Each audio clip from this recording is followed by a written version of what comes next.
আরবির আল্লাহর আয়াতের কি সুন্দর সিস্টেমে কুল্লুন ফি ফালাকি ইয়াসবাহুন, সব কিছুই কিন্তু সাঁতার কাটতেছে। এখানে কি ওর আগের আয়াত ছিল ওয়াশ-শামসু তাজরি লিমুস্তাকারিল লাহা, তারপর একটা আছে ওয়াল কামারু কাদ্দারনাহু মানাজিলা, সূর্য তার কক্ষপথে ঘুরতেছে, চন্দ্র তার কক্ষপথে ঘুরতেছে আল্লাহর নিয়মে। শেষ পর্যন্ত কি হচ্ছে, একটা খেজুর পাতার মতো চিকন হয়ে যাচ্ছে, খেজুর পাতা চিকন।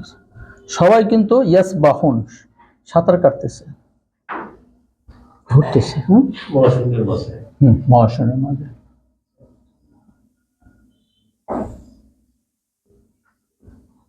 আমরা এখানে একটা জিনিস দেখি যে এখানে কুল্লুন ফি, কি আছে এখানে? কাফ আছে, লাম আছে, ফা আছে, ইয়া আছে, ফা আছে, লাম আছে। তাহলে এদিকে কাফ, ওদিকে কাফ, এদিকে লাম, ওদিকে লাম, এদিকে ফা, এদিকে ফা, তাহলে মাঝে আছে ইয়া।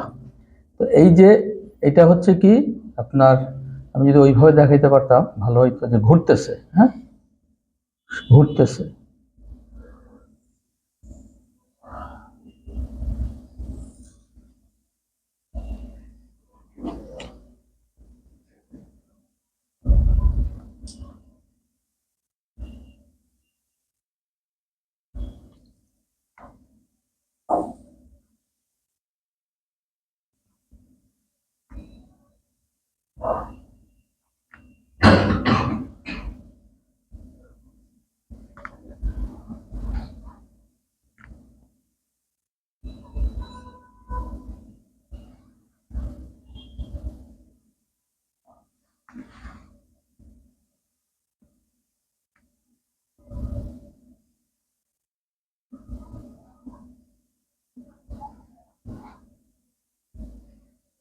ইয়াসবাহুন, কাফ লাম ফা ইয়া,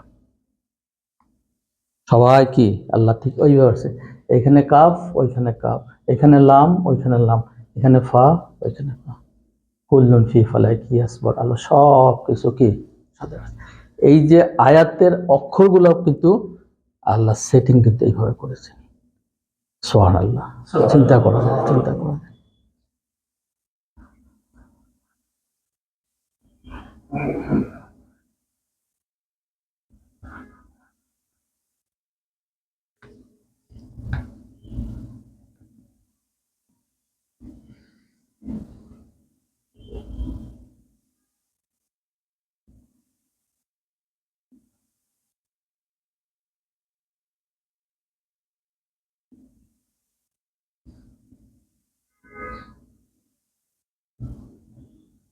ওয়া রাব্বাকা ফাকাব্বির, তোমার প্রভুর মহত্ব বর্ণনা করো। আচ্ছা, ওয়া যে কোনো ক্যাপিটাল ইংরেজিতেও যদি হয় ওয়া দিয়া শুরু করার একটা, ওয়ার অনেকগুলো আছে, প্রায় 22টা অর্থ আছে, আমরা এবং জানি আর কি। তাহলে এইখানে কি হলো, রা একটা বা, ডাবল বা, তাই না, কাফ, ওইখানে কি রা, এখানেও বা, এখানেও বা, ফা হলো মাঝে। তাহলে ওয়ারাব্বাকা ফাকাব্বির,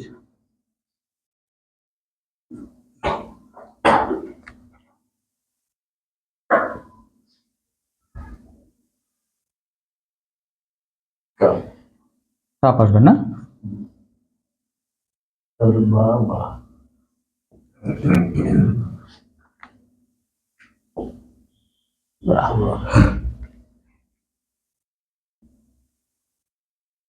এখানে রা, এখানে রা, এখানে বা, এখানে বা, এখানে বা, এখানে বা, এখানে কাপ। মানে কি? আল্লাহর মহত্ব বর্ণনা করতে আরবি ভাষা এইভাবে দিছে, ইংরেজি, বাংলা, হিন্দি, উর্দু সম্ভব? এইটা আবার ঘুরাইভাবে আমি আল্লাহর প্রশংসা করছি, তাই না? হয়তো আমি বাংলায় বললাম, এই প্রশংসা করেছি সি দিয়ে কি আবার আমি নিয়ে আসতে পারবো? আমি তো উর্দু বললাম, মাই খোদা কা তারিফ করো, কারোর থেকে মাই কি মিম মিশবে? মান মিগাম খোদা বুজুর্গ, আমি হচ্ছে খোদা অনেক বড় ফার্সি ভাষায়, খোদা বুজুর্গ, মান মিম বুজুর্গ আসবে? আল্লাহর বড়ত্ব করতে দেখেন কিভাবে এখানে ওরা।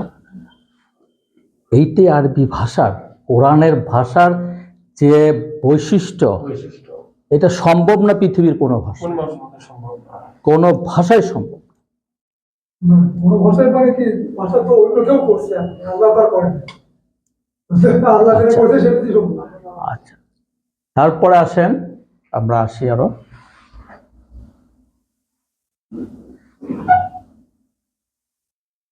সূরা সাফে আল্লাহ তাআলা বলছেন যে মুসা আলাইহিস সালাম, ওয়াইস ক্বালা মুসা লিকাউমি ইয়া কাউমি, যখন মুসা তার সম্প্রদায়কে বলল হে আমার জাতি। মুসার একটা জাতি, তার কি একটা জাতি তারা ডিনোট করতে কিভাবে হয়? তার বাবা, তার দাদা, তার পরদাদা, জাতিটা তো এইভাবে হয়। কি বলছে? ইয়া কাউমি, হে আমার জাতি। আর ঈসা আলাইহিস সালাম যখন বলল ওয়াইস ক্বালা ঈসা ইবনু মারইয়াম ইয়া বানি ইসরাইল, ইয়া তো ইয়া কাউমি বললেন না, কারণ ওর তো বাবা নাই, ওর তো দাদা নাই। দেখছেন কোরআনের মাঝে কোনো ভুল বেরোবে না। বলতে পারতো তো যে ওয়াইস ক্বালা ঈসা ইবনু মারইয়াম, মারিয়ামের যেখানে ঈসার নাম আসছে ঈসা ইবনু মারইয়াম, মুসা আছে মুসার বাবার নাম আসে না, আদমের বাবার নাম আসে না, আদমের তো বাবা ছিল না, বা অন্য নবীদের। কিন্তু ঈসা শুধু বলেন এই কোথাও ঈসা, ঈসা ইবনু মারিয়াম, মরিয়মের ছেলে, ওর বাবার নাই। ওর যে বাবা ছিল না কোরআন দিয়ে প্রমাণিত। এবং মুসা বলছে ইয়া কাউমি, ওয়াইস ক্বালা মুসা লিকাউমি, তার কওমের জন্য বলছে ইয়া কাউমি, হে আমার জাতি। ঈসা আলাইহিস সালাম বলছে ওয়াইস ক্বালা ঈসা ইবনু মারইয়াম ইয়া বানি ইসরাইল, ওই জাতি তো মুসার জাতি বনি ইসরাইল ছিল, কিন্তু সে বলতে পারে নাই যে ইয়া কাউমি। কেন? বাবা নাই।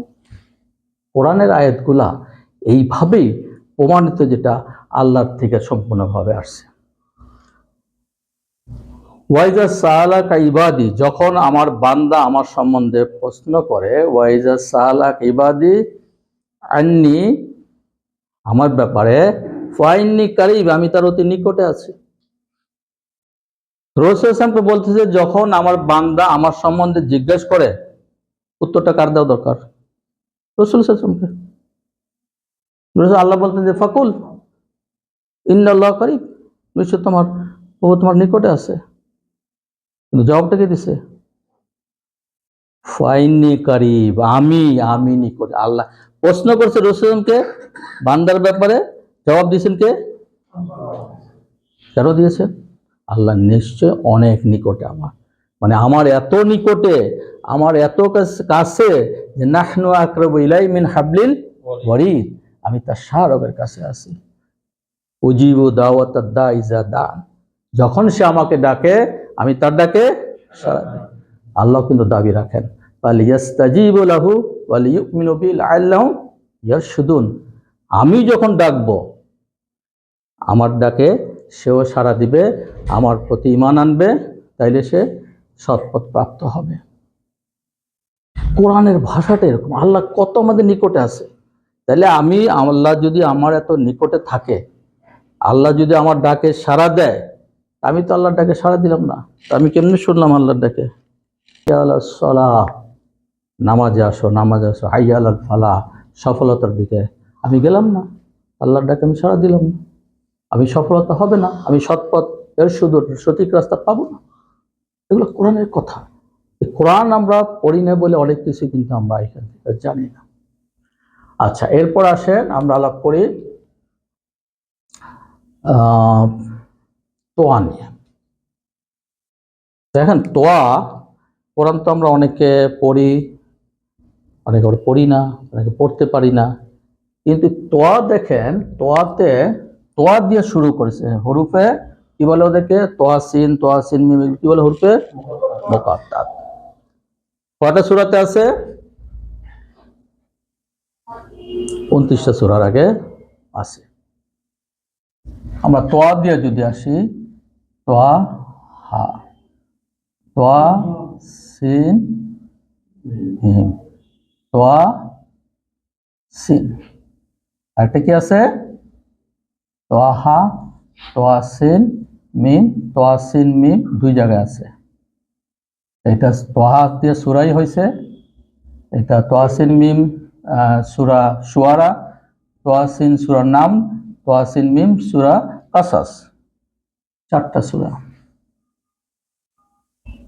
এদিকে তোয়া দিয়ে আপনার সূরা ফাতির, আমি আরবি লিখলাম না, কঠিন হয়। সূরা ফাতিরের প্রথম আয়াতে তোয়া আছে। সূরা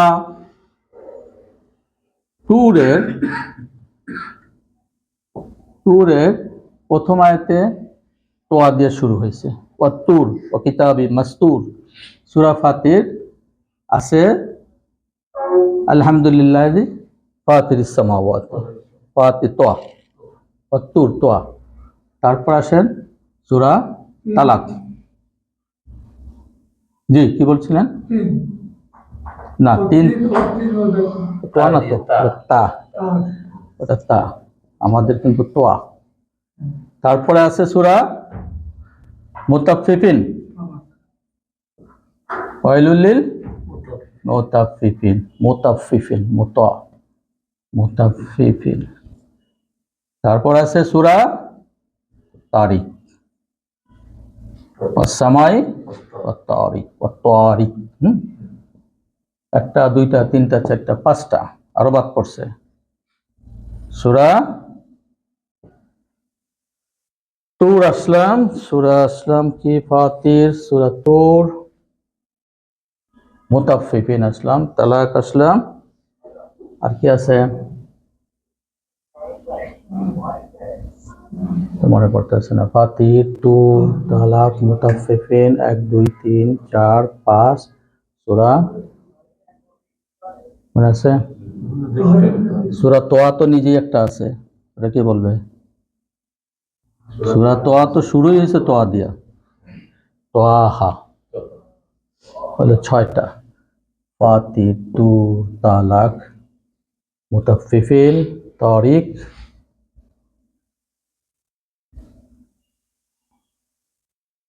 নবীও, আরেকটা সূরা সরি ভুলে গেছি। 7টা সূরা এখানে আছে যেটার আয়াত শুরু হয়েছে তোয়া দিয়া, ওয়াত্তুর, ঠিক আছে। তারপর আছে ওয়াইলুল লিল মুতাফফিফিন, তারপর ইয়া আইয়ুহান নাবিয়্যু, কি জানি আছে, তালাকুন নিসা, হ্যাঁ কি? আরে না, ওটা তা দিয়া বললাম। তাহলে যাই হোক, আমি একটা ভুলে গেছি, মনে পড়তেছি না। তারিম না, হাফেজ সাহেব তো চলে গেছে, ভালোই তো থাকলাম। এনিওয়ে, তোমার কি মনে আছে তুমি পড়ছিলা?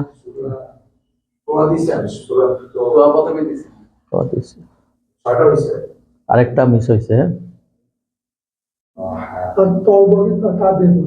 না, ওই যে তারিখের সাথে 55, তোমার 86 নম্বর সূরা হলো সূরা তারিক, আর 83 নম্বর সূরাটা বোধ হয়, 83 নম্বর সূরাটা দেখো তো, দেখো তো। তারিক 86 নম্বর, 83 নম্বরটা, হ্যাঁ, মুতাফফিফিন।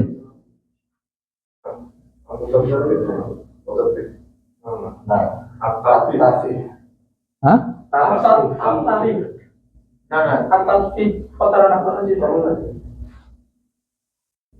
না স্যার এটা না।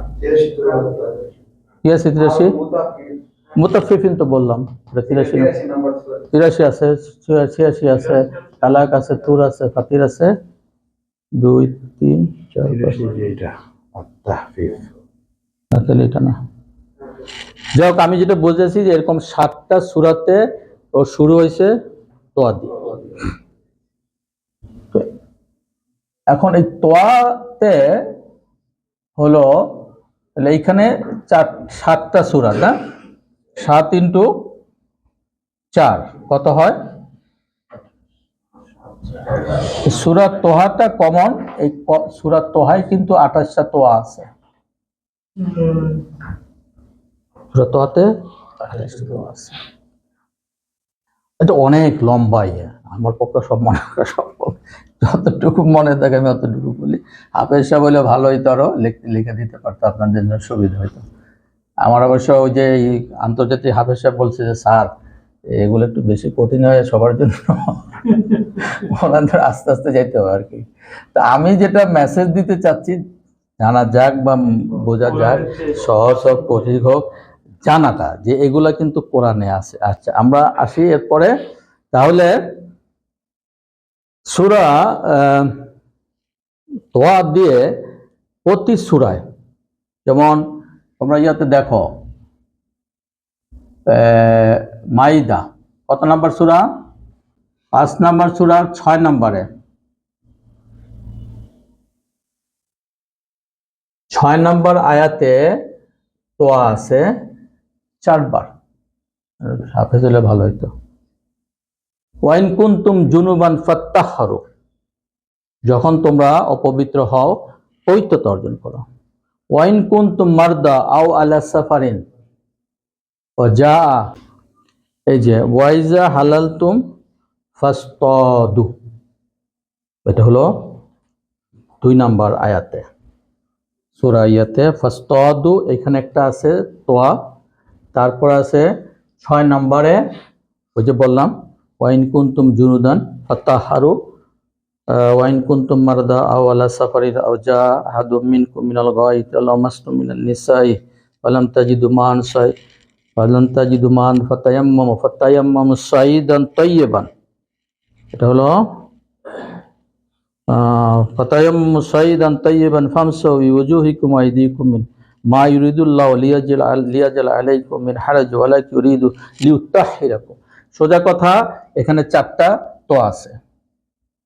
আচ্ছা, তাহলে 6 নাম্বার আয়াতে আছে তোয়া, আরেকটা কত 5 নাম্বার আয়াতে আছে 4টা, আর ওদিকে সূরা নূর 24 নাম্বার সূরার 21 নাম্বার আয়াতে আছে 4টা, 24 নাম্বার সূরার 24 নাম্বার আয়াতে আছে 4টা।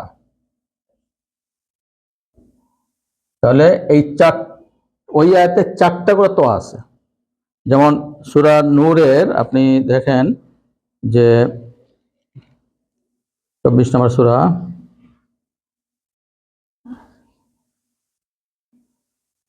24 নম্বর সূরার 21 আর 26, 24 নম্বর সূরার 26 নম্বর আয়াত হবে, 21 আর 26। আচ্ছা,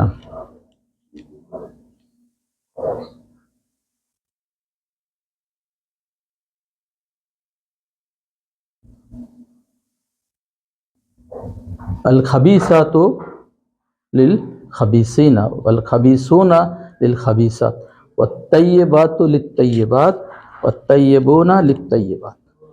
4টা তোয়া 26 নম্বরে। তাহলে এইখানে 4 × 4 × 4 × 4 হইল কত? 16। এই 16 নাম্বারটা কি? তোয়াটা কোন লেভেল আছে? আলিফ বা থেকে শুরু করলে 16 নাম্বার আছে।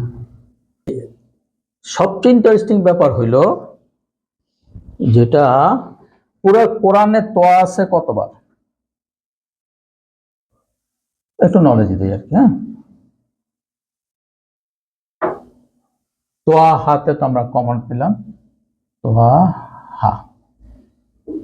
পুরা কোরআনে তোয়া অক্ষর আছে 1273 বার।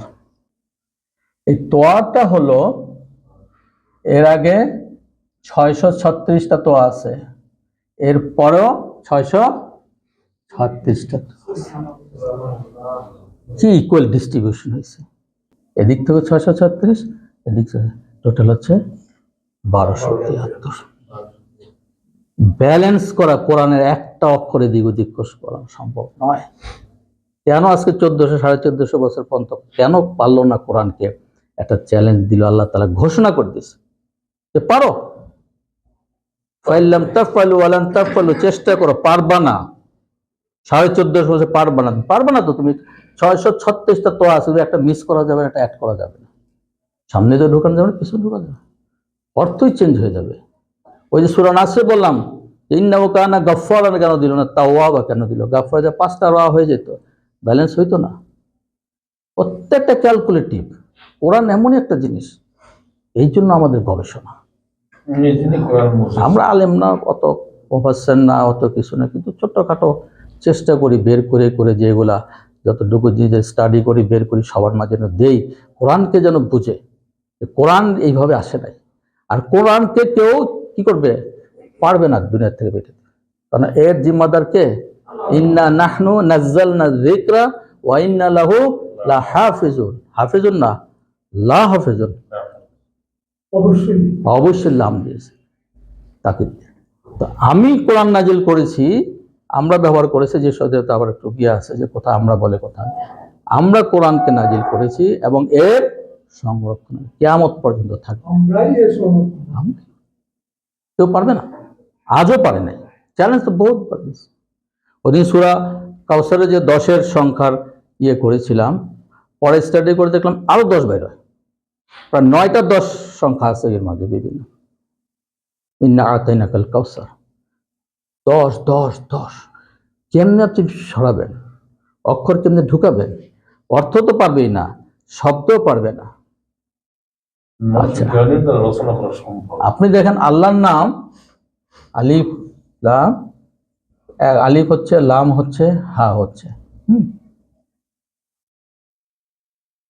আপনার দেখা গেছে এই যে আয়াতটাতে আমরা যেটা বলছিলাম সেটা হলো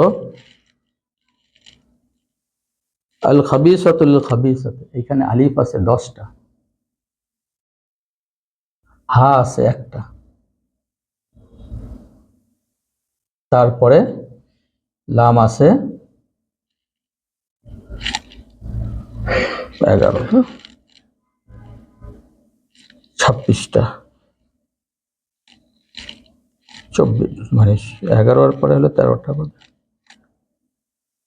24টা হিসাব করে দেখা গেল 24 নম্বর সূরা হচ্ছে সূরা নূর। সূরা নূরের মাঝে এই আয়াতে আছে আল্লাহর নাম। তো 99 আল্লাহর 99টা ইয়ে আছে না, নাম আছে না। সূরা বাকারা হলো সবচেয়ে দীর্ঘতম সূরা এবং ওখানে তোয়া আছে 99টা।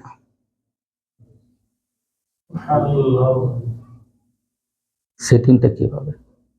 এবং 14 নম্বর আয়াত যেটা সূরা বাকারার, আগে বাকারার কোনো তোয়া নাই, প্রথম তোয়া হলো ওইখানে।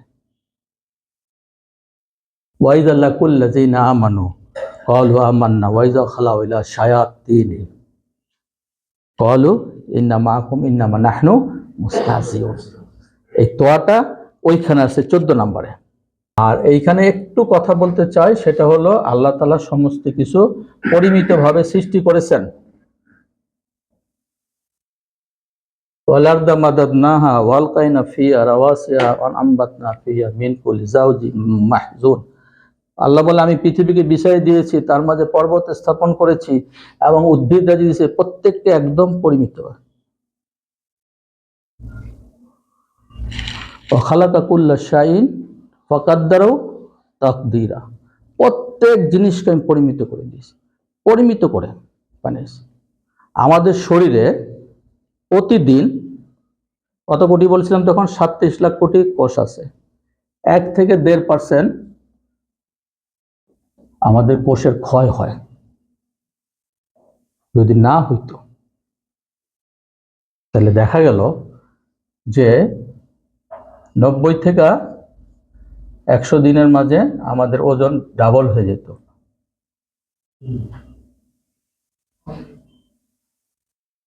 এক মন ওজনের একটা লোকের 1 বছরে হয়ে হয়ে যেত 12 মণ।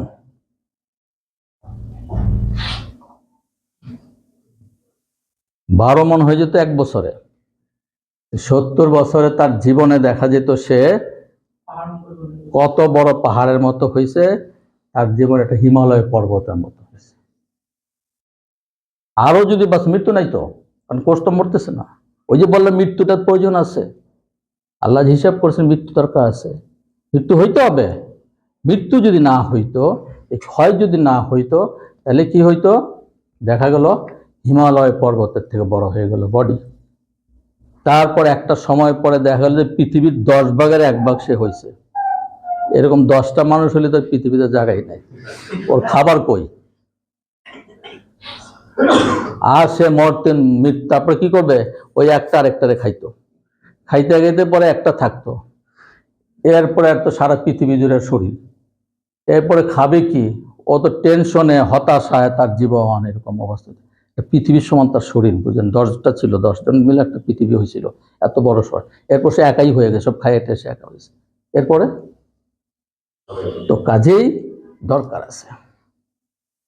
ধরেন সূর্যের সাথে আরেকদিন বলবেন, সূর্যের কাছে যদি পৃথিবী থাকতো, তার যে ডিস্টেন্সের অর্ধেক হইতো, বা মাধ্যাকর্ষণ শক্তি যদি 150 গুণ বেড়ে যেত, দেখা গেল যে ওই চাপে কাঠবিড়ালির মতো তার অবস্থা হইতো, মানুষের সাইজ হয়ে যেত। যদি আমাদের শরীর 1 মিটার থেকে 2 মিটার আছে, তাই না? এর বেশি যদি হয়ে যেত, তাহলে কি হতো? 27 গুণ আমার ওজন পড়ে যেত। আমি ধাক্কা খাইয়া পড়তাম, হোঁচট খাইয়া 3 গুণ দূরে 81 মনের ওজন ধাক্কা মেরে পড়তাম। এগুলো ক্যালকুলেটিভ, হিসাব করা।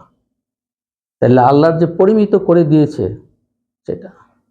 আর যদি 1 মিটারের নিচে হইতো, তাহলে তার বডির টেম্পারেচার নাই, ও তো ঠান্ডাইয়া হয়ে যেত, তাই না? তার এখন টেম্পারেচার খাওয়ার জন্য খাইতে হইতো।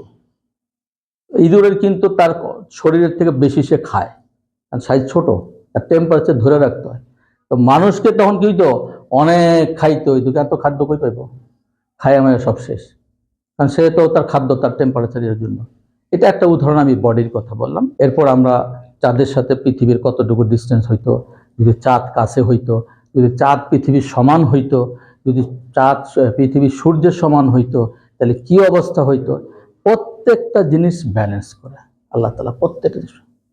আল্লাহ শুধু ব্যালেন্স সব জায়গায় না, আল্লাহ বলে আল্লাহু ইয়ালামু মা তাহমিলু কুল্লু উনসা ফিল আরহামি তাগীদু ওয়া লা তাসতাত। আল্লাহ জানেন প্রত্যেক নারীর গর্ভে কি আছে, সেটা বাড়ে এবং কমে যায়, বাচ্চা বড় হচ্ছে। অকুল্লু শাইইন ইনদাহু বিমিকদার, প্রত্যেকটা পরিমিত করে দিয়েছে, প্রত্যেকটা আল্লাহ পরিমিত করে করেছে। ইচ্ছা করলে মানুষের হাতে কিছুই নাই, এগুলো সব কোরআনের কথা।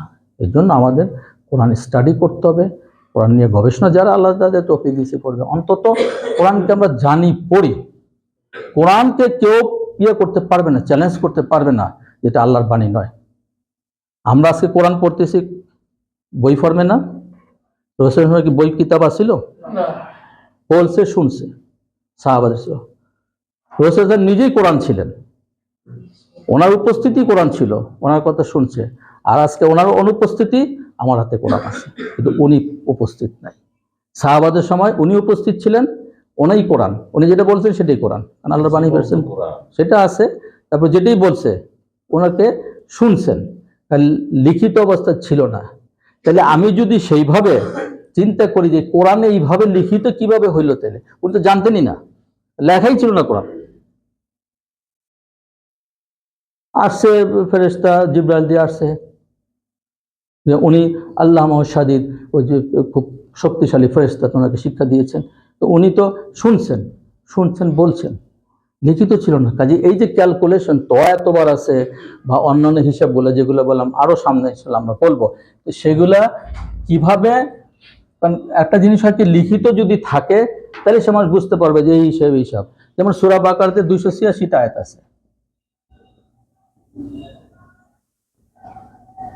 286টা আছে। আল্লাহ তাআলা এর অর্ধেক 143 নম্বর আয়াতে বলেন, ওয়া কাযালিকা জাআলনাকুম উম্মাতাও বাসাতা। আমি এইভাবে আমার জাতিকে কি মধ্যপন্থী জাতি করেছি, বাসাত। বাসাত, অর্ধেক। বাসাত মানে মধ্যপন্থী। আর 286 মধ্যপন্থী, মধ্য কি 143। ব্যালেন্সটা কিভাবে করেছে? আল্লাহ বলেছে আমি মধ্যপন্থী জাতি হিসাবে শেষ করতে। 143 নম্বর আয়াত আল্লাহ বলেছেন, লিখিত তো ছিল না কোরআন। উনি 286 আয়াতটা যে আছে এটাই তো ছিল না। সূরা বাকারা যে 286টা আয়াত ছিল এটা তো বই ফর্মে ছিল না। সূরা বাকারা এসে বলছে উনি অত নম্বর ইয়ে করেছে। আজকে যে হাফেজ সাহেবকে জিজ্ঞেস করে এই আয়াত করে বলে যে এত নাম্বার পৃষ্ঠার এত নাম্বার, এ বলে না। এমনকি জিজ্ঞেস করি তো ও সূরা বলতে পারে না যে এই সূরায় আছে এত নাম্বার।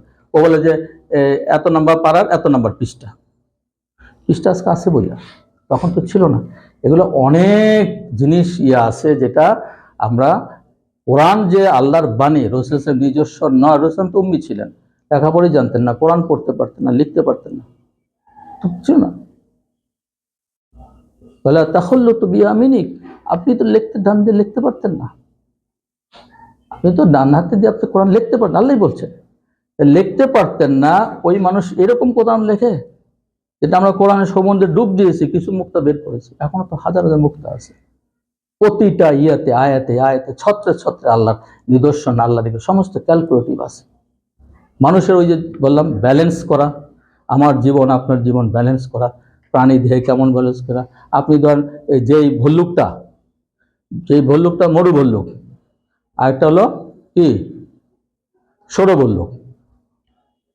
বরফের দেশে যেটা থাকে ওই ভল্লুকের সাইজ, আর যেটা এমনি থাকে গ্রীষ্ম দেশের সাইজ কি এক? ওর অনেক বেশি, ওর কাভারিং বেশি, ওর টেম্পারেচার শীতের মাঝে টেম্পারেচার ধরে রাখতে হয়। আল্লাহ ওইখানে বড় করে দিছে, একে দিছে ছোট করে।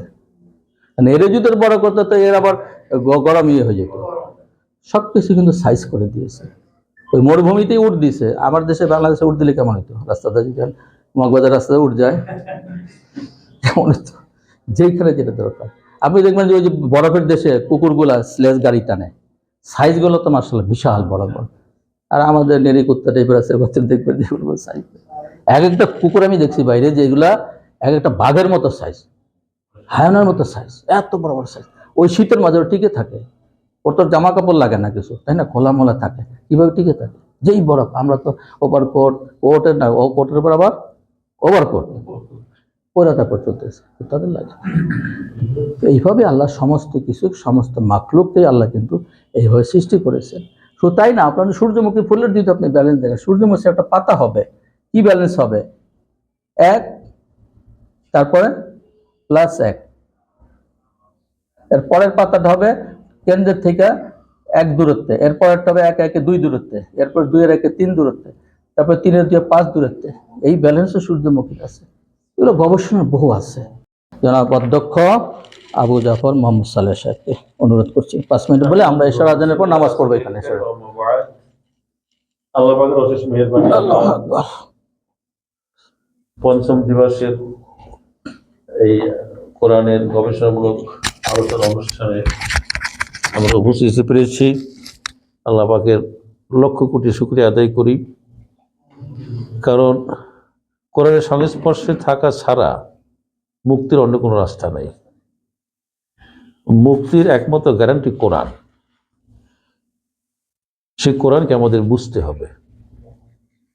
এখন এখানে আমাদের কোরআন আলোচনা অনুষ্ঠানের যে ক্ষুদ্র আয়োজন করা হয়েছে, এখানে আমরা উপস্থিত হলে অনেক বিজ্ঞজন আমাদের এখানে আসছেন।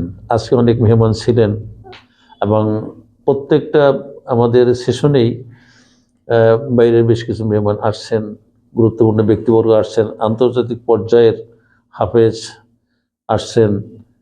তাদের কাছ থেকে আমরা সুন্দরভাবে কোরআন তেলাওয়াত শুনছি, হামদনাথ শুনছি, তারপরে সুন্দর সুন্দর আলোচনা শুনছি।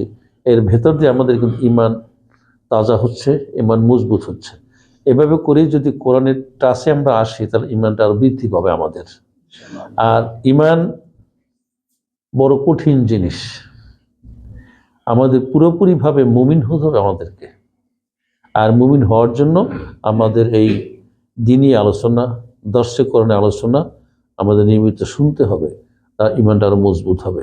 এই যে কোরআন মাজিদ মহানবী সাল্লাল্লাহু আলাইহি ওয়াসাল্লামের কাছে আল্লাহ নাজিল করেছেন, মহানবীর শত শত মুজিজা আছে। মানে অলৌকিক ক্ষমতা তার আল্লাহ পাক তাকে দান করেছেন। তার মধ্যে শ্রেষ্ঠ মজিদ হল কোরআন মাজিদ। যতই আলোচনা শুনি ভাইজান, এই যে গবেষণামূলক বিজ্ঞান ধর্মী যে আলোচনা করেন, কোরআনের যে বিশ্লেষণগুলো দেখান, যে তার কোরআনের যে রচনা শৈলী, সেন্টেন্সগুলো কিভাবে সাজানো হয়েছে, প্রত্যেকটা সূরার যে অক্ষরগুলোর একটা লিমিটেশন, এর মধ্যে একটা কমানো যাবে না, বাড়ানো যাবে না, তাইলে সেন্সটা ক্লিয়ার হবে না। এত সুন্দরভাবে এর যে কম্পোজিশন, এটা মানুষের মগজে তার কোনো ক্রমেই সম্ভব না। এই জন্য আল্লাহ বলছেন, তোরা যদি মনে করিস যে মুহাম্মদ সাল্লাল্লাহু আলাইহি ওয়াসাল্লাম নিজে বানাইছে কিতাব, তাহলে তো চ্যালেঞ্জ দিয়ে দেন মহান ইসলাম, আপনাদেরকে বলে দিন যে এই সূরা কাউসারের একটা আয়াত ঝুলাই দেন কাবা করে, এখানে এইটা সমকক্ষ আর একটা আয়াত ওরা তৈরি করুক। আরব দেশে তখন নামি দামি বড় বড় আরবি সাহিত্যিক ছিলেন, তারা সবাই মিলে গবেষণা করছে, চিন্তা ভাবনা করছে, মিলাইতে পারে না, শেষে মিলাইছে কি, ইন্না আতইনা কাল কাউসার, ওরা লিখছে লাইস হাজামিন কালামিল বাসার, এটা কোনো মানুষের কথা না। তারা সেখানে আত্মসমর্পণ করতে তারা বাধ্য হয়েছে। এটা যে কোনো মানুষের রচিত গ্রন্থ নয়, তারা স্বীকার করতে বাধ্য হয়েছে। এইটাই যে কোরআনের বড় মুজেজা। কোরআনের সমকক্ষ কোনো গ্রন্থ, এর যে গ্রামার, এই যে রচনার শৈলী, যে বাচনভঙ্গি, এই দুনিয়ার কোনো মানুষের পক্ষে বানানো সম্ভব না। সে যত বড় পণ্ডিত হোক, যত বড় বিশ্ববরেণ্য পণ্ডিত হোক, কোরআনের সমকক্ষ আয়াতের মতো এত প্রাঞ্জল, এত সুন্দর মানে গ্রামার ব্যবহার করে একটা সেন্টেন্স তৈরি করার ক্ষমতা নেই কারো। তা সেই কোরআনের ধারক এবং বাহক আল্লাহ আমাদেরকে করেছেন। আমরা আখিরি নবীর উম্মত। এই কোরআন আমাদের মুক্তির পথ যোগাবে। আমরা কোরআন আলোচনা অনুষ্ঠানে আমরা আসবো পরবর্তীতে, এবং যতদিন আল্লাহ পাক আমাদেরকে এই আলোচনা বহাল রাখবেন, ততদিন আমরা যেন সবাই এখানে উপস্থিত হয়ে এখান থেকে কিছু ফায়দা আমরা গ্রহণ করতে পারি। আল্লাহ পাক আমাদের সকলকে সে তৌফিক দান করুন, আমিন। আজকের মতো আমাদের এই অনুষ্ঠান এখানেই আমি সমাপ্তি ঘোষণা করছি।